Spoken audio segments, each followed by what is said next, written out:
The threat facing our continent was transformed when Putin invaded Ukraine. The global economy has become more uncertain, bringing insecurity at home as trading patterns become more unstable and borrowing costs rise for many major economies. I can confirm that I have restored in full our headroom against the stability rule, moving from a deficit of £36.1 billion in 2025-26 and £13.4 billion in 2026-27 to a surplus of £6.0 billion in 27-28, £7.1 billion in 2028-29, and a surplus of £9.9 billion in 2029-30. Last week, my right honourable friend, the Secretary of State for Work and Pensions, set out this government's plans to reform the welfare system. Today, the OBR have said that they estimate that the package will save £4.8 billion in the welfare budget. Welfare spending as a share of GDP will fall between 2026 and the end of the forecast period, very different to what we inherited from the party opposite.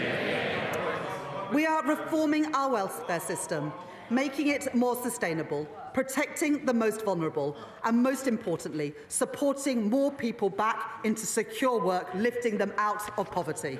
Because we are living in an uncertain world, as the Prime Minister has set out, we will increase defence spending to 2.5% of GDP, reducing overseas aid to 0.3% of gross national income. This means we save £2.6 billion in day-to-day spending in 2029-30 to fund our more capital-intensive defence commitments. Earlier this month, the OECD downgraded this year's growth forecast for every G7 economy, including the UK. And the OBR have today revised down our growth forecast for 2025, from 2% in the autumn to 1% today. My right honourable friend, the Defence Secretary, and I will establish a new Defence Growth Board to maximise the benefits from every pound of taxpayers' money that we spend. And we will put defence at the heart of our modern industrial strategy to drive innovation that can deliver huge benefits back into the British economy. Mr. Speaker, that is how we make our country a defence industrial superpower.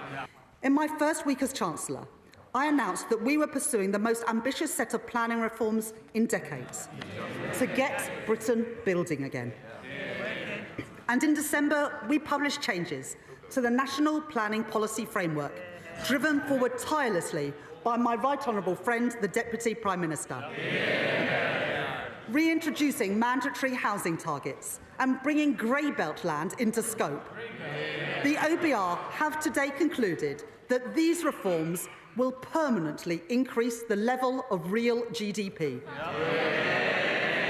by 0.2% in 29-30, an additional £6.8 billion for our economy, and by 0.4% of GDP within 10 years, an additional £15.1 billion in our British economy.